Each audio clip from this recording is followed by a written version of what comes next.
Hey everyone, Beckpoo20 here. Do you remember The Adventures of Jimmy Neutron? This neat little cartoon from Nickelodeon followed main character Jimmy Neutron as he went on crazy, sciencey adventures with his friends. It was one of the first CGI cartoons from Nickelodeon. It was really cool, and it dealt with interesting concepts, like switching bodies, love potions, and alien impregnation. The show ran from 2002 to 2006 and eventually ended with season 3. 4 years later, Nickelodeon decided to do a spin-off show centering around Sheen, a hyperactive and cartoon-obsessed boy, and his adventures on a strange planet light years away from Earth. This is Planet Sheen. The pilot starts out with Sheen going into Jimmy's lab and discovering a rocket. Wow, Jimmy must be getting really lax in rocket design lately. What happened to the gym bus and the space cruiser? That looks more like the rocket from the original pilot. I guess I should mention that the graphics in Planet Sheen are not as high-end as they were in the last season of Jimmy Neutron. And it also seems as if the events of Planet Sheen are taking place before the events of Jimmy Neutron, kind of like a prequel. This would explain why Jimmy's rocket is so junky, and why Sheen's personality seems to have regressed. But more on that later. Sheen gets into the rocket and accidentally launches himself into space. After a space travel montage in... Is that a piece of cheese floating in space? In pinball meteors? You may be wondering how such objects can exist in space. Well, you see, Spoon, spoon, spoon, June, June, June, spittoon, spittoon, spittoon! and force of gravity. Anyway, Sheen crash lands on planet Xenu, and promptly tells all the assembled aliens that he needs to go to the bathroom. Are we really degrading Sheen down to potty humor? Sheen meets the Emperor of planet Xenu and his top advisor, Dorkus. Sheen, of course, finds his name hilarious. Better get used to that joke, because Sheen brings it up a couple more times throughout this entire episode. Dorkus serves as the ongoing villain in this show, who is bent on destroying Sheen. His reason is because on the way to the planet, Sheen destroyed Dorkus' house, and eventually became the Emperor's top advisor. He also seems to be the only one who is not immune to Sheen's hyperactive and moronic behavior. It's weird, I actually sympathize with him. I'd be mad at Sheen too. Oh, and Dorkus is assisted by this odd flying eyeball creature named Pinter, who almost worships him and his evilness.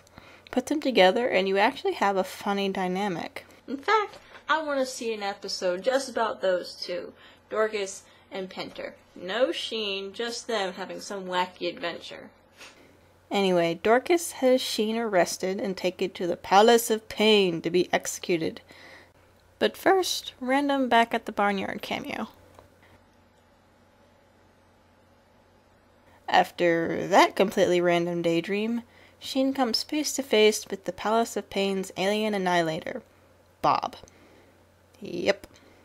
Sheen defeats him by luck and food allergy, and is set free. But when Sheen tries to fly back to Earth, the rocket explodes. So the Emperor takes him back to the palace where he can try to repair it.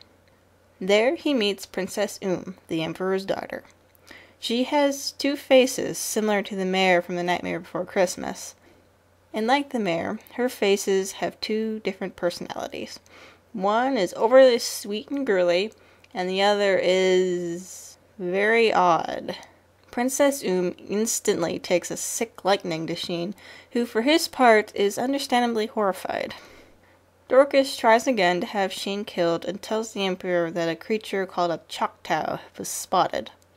Sheen, assuming that Choctaws are really small, declares that he will go defeat it. Dorkus offers to transport him and proceeds to push him off. After an apparently soft landing in a cave, Sheen meets a talking chimpanzee named Mr. Nesmith. Mr. Nesmith is apparently supposed to be the voice of reason on this show, seeing that Jiminy isn't here. Now, I'm willing to suspend my disbelief long enough for a talking chimp, but What I don't get is that Mr. Nesmith crash-landed on the planet Xenu apparently 40 years ago. That does not look like a over 40-year-old ship. Chimps aren't even supposed to live longer than 60 years, and that's in captivity. But I digress.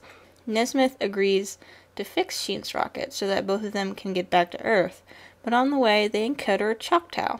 Just before they are eaten, however, they are rescued by the Choctaw's owner, Aseefa. And so we are introduced to the hot alien babe of the show, and since Sheen is an incurable womanizer, he enjoys this quite a lot. Now some of the fans of Jimmy Neutron might be saying, hey, what about Libby? Aren't her and Sheen supposed to be an item? They were at the end of the show. Well, since this is most likely a prequel, Sheen hasn't settled on Libby as a girlfriend yet, and so he's free to flirt with the hot, blue alien girl, and never mention her again when he gets back to Earth. Oh, and to complete the package, she yodels.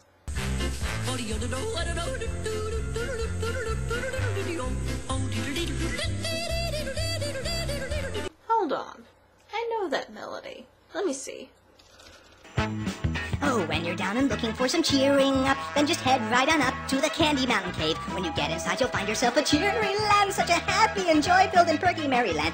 Yep, she's yodeling the County Mountain song from Charlie and the Unicorn. That's both really cool and really strange. Sheen and Nesmith go back to the palace, and Sheen is made the Emperor's top advisor, literally stripping Dorkus of the title. In the end, Sheen is seen writing a letter to his grandma back on Earth. For me, this is one of the most weird concepts for the show. Sheen only mentions his grandma once, maybe twice in Jimmy Neutron, and suddenly she's important enough to write while he's stranded on an alien planet. What's next? Sheen's gonna mention his almost non-existent little sister that was only mentioned once?